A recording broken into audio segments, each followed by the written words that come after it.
You ever get that feeling that we're standing right on the edge of something huge, a real turning point? But a turning point to what? Something amazing? Or something, not so great? It's probably the biggest question of our time. What does the future actually hold for us? And yeah, that's the ultimate question, isn't it? The truth is, nobody has a crystal ball. A single unexpected event could change everything. But what we can do is look at the science, look at the trends, and map out one possible path for our species. So in this explainer, we're going to let science be our compass. We're about to take a journey through time, a pretty wild one, century by century, to see just one version of where we might be headed. So let's dive in. We're going to start right here, in our own time, the 21st century. And if you had to describe this period in one word, it would have to be acceleration. I mean, the pace of change right now is unlike anything humanity has ever seen before. And the single biggest engine of that change, no question, is artificial intelligence. As AI gets better and better, automating more and more jobs, it's going to force some massive, massive shifts in society. We're talking about things like widespread technological unemployment and having to seriously consider ideas like a universal basic income. And the milestones, they're going to come at us thick and fast. By 2030, we'll have the extremely large telescope, giving us a whole new set of eyes on the universe. By 2036, we'll finally have boots on Mars. A few years after that, we could see the start of clean commercial fusion power. And by 2080, self-driving cars won't be a cool new thing, they'll just be cars.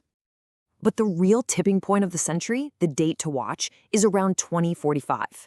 This is the predicted arrival of the technological singularity, an idea from futurist Ray Kurzweil.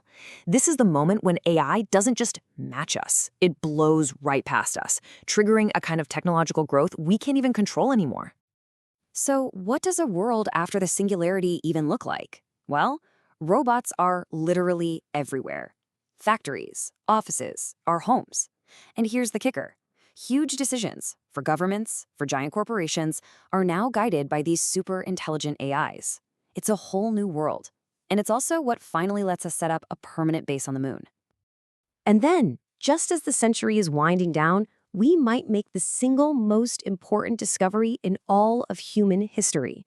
With the help of our new AI and incredible telescopes, we finally confirm it. We are not alone. We find the first solid, conclusive proof of life out there, beyond Earth. So as we move into the 22nd century, the focus of all this technology starts to shift. It's not just changing the world around us anymore, it's starting to change us. This is the era of what's called transhumanism. We're talking about people beginning to merge their own bodies with technology. Think tiny, implantable devices that constantly monitor your health, that can give you senses you were never born with, or even let you communicate directly with an AI just by thinking. And here's where it gets really interesting and a little complicated. This creates a whole new kind of social divide. You've got the biologicals on one side and the enhanced transhumans on the other.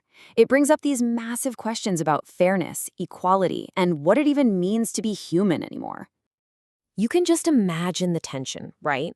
Picture this. It's the 2132 Olympics, and a massive controversy explodes because these transhuman athletes are just shattering every world record that ever existed. The whole world is forced to ask, where do we draw the line? Meanwhile, our engineering projects get kind of mythical. We build a space elevator. It's an incredible idea. You basically park a station way up in a fixed orbit. Then you lower an unbelievably strong cable all the way down to a floating platform in the ocean. Then AI-controlled elevators just climb the cable right into space. Rockets suddenly seem pretty old-fashioned. The scale here is just staggering. This elevator can lift over 1,000 tons of stuff into orbit in a single day. To put that in perspective, that is more than the entire mass of the International Space Station, a project that took us over a decade to build back at the start of the century. So what's the result of all this?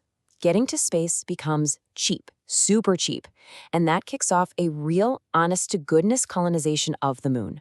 Dozens of permanent cities spring up, and before you know it, some of the people living there start talking about their own declaration of independence, not from another country, but from an entire planet.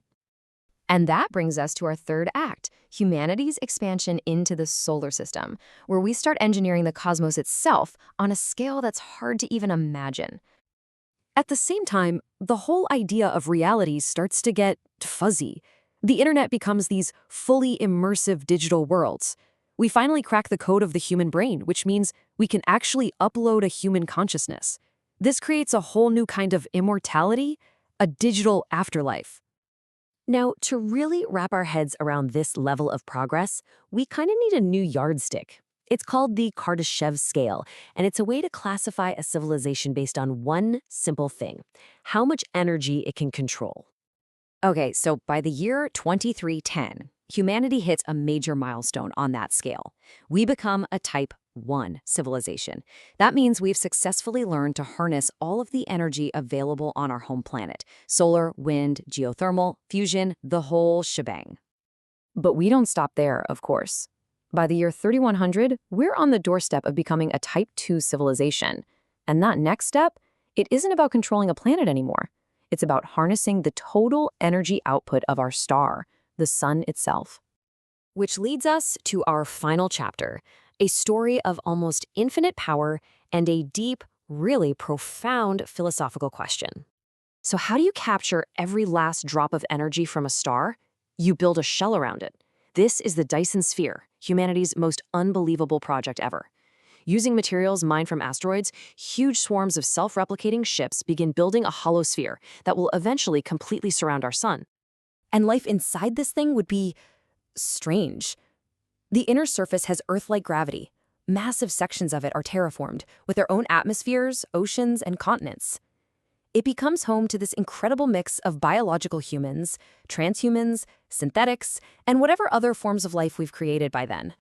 And yet, after all this time, after achieving the power of gods and building new worlds, those probes we sent out centuries ago have all stayed silent. No messages have ever come back. And so humanity, now this omnipotent force that can engineer stars, looks out at the silent, empty sky and feels utterly, completely alone.